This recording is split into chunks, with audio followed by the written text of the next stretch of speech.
Bonsoir le grand maître. Bonsoir, comment vous allez? J'en suis à rire relativement à votre dernière phrase. Ablution va les dégoûter.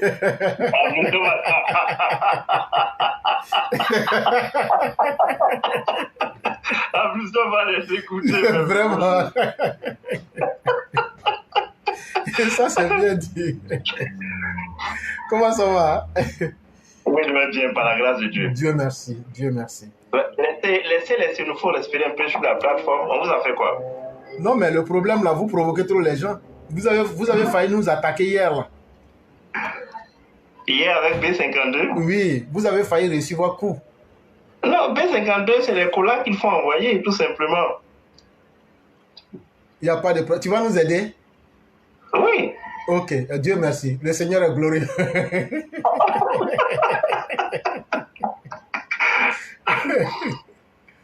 Alors, comment ça va, cher grand professeur?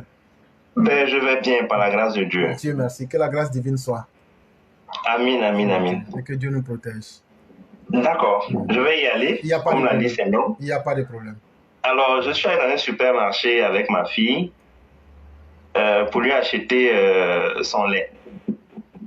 Et j'ai vu Blédi 1, Blédi 2, des farines sans gluten, des farines anciennes et des farines infantiles. J'avoue que j'ai eu des difficultés à faire un choix. Faisons appel à la puéricultrice appelée la Russie.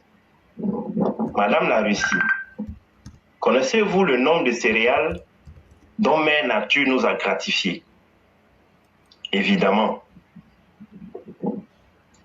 Nous avons 7 céréales, à l'image de ces 7 pays que nous avons gratifiés de ce surplus de blé qui pourrissait dans nos greniers. Le blé pour le Burkina Faso, le maïs pour le Mali, le seigle pour la Somalie, le riz pour l'Érythrée, le sarrasin pour la République centrafricaine, l'orge pour la Guinée et l'avoine pour le Zimbabwe. Ces pays n'ont pas eu la possibilité de choisir les bonnes céréales, comme l'épeautre, l'avoine et le seigle. Le roi Poutine, dans son grenier, comme au temps de Joseph, s'est débarrassé de ce surplus de blé destiné à nourrir les animaux lorsque l'hiver devient rude. À l'annonce de ce partage honteux, les nouveaux colonisés, face à leur maître, ont applaudi jusqu'à rompre leurs doigts. Quelle humiliation céréalière! Quelle humiliation céréalière pour ces pays! Céréales contre minerais. Du haut de son perchoir, un petit capitaine appelé Ibrahim Traoré s'est vu pousser des galons, ignorant totalement le code de la géopolitique pour venir terminer son propos sur ces mots. Merci papa Poutine pour mon goûter. Ah, le pays des hommes intègres venait de perdre devant le monde entier son intégrité.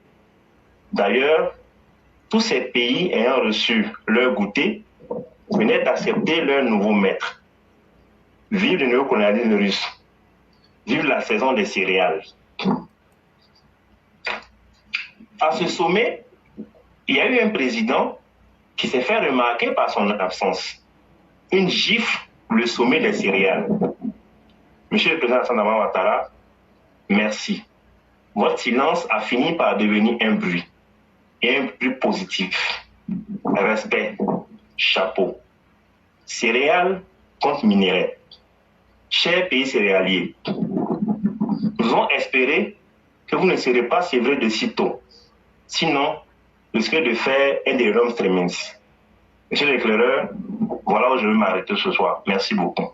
Vraiment, c'est tellement intéressant. Ça m'a fait penser quand tu as parlé du prophète Joseph. Et c'est carrément cette image-là, il est là, mettez-vous en rang, on va distribuer. Et là, ça fait vraiment pitié. Et j'espère qu'ils ne vont pas mettre quelque chose dans un sac de blé pour pouvoir bloquer quelques-uns là-bas. Ouais. Et donc, comme pour dire que vraiment c'est la chose, je dirais même que c'est le pays des hommes désintégrés. C'est à cela qu'on assiste maintenant. Et donc, entre-temps, il faut dire que le président Alassane Ouattara, ce soir, il allait à Abidjan au Nigeria. Ils vont aller s'entretenir sur le problème du Niger. Ils viennent de quitter Abidjan comme ça même. Donc, ils sont partis là-bas. Et donc, voyez-vous, il faudrait qu'on mette définitivement fin à cette sale habitude de coup d'État. Ça n'honore pas du tout l'Afrique. Et il faut que les Africains soient vraiment fermes là-dessus. C'est vraiment très important. Et on espère bien qu'ils vont s'y tenir. Donc, vraiment, merci à vous. Merci infiniment.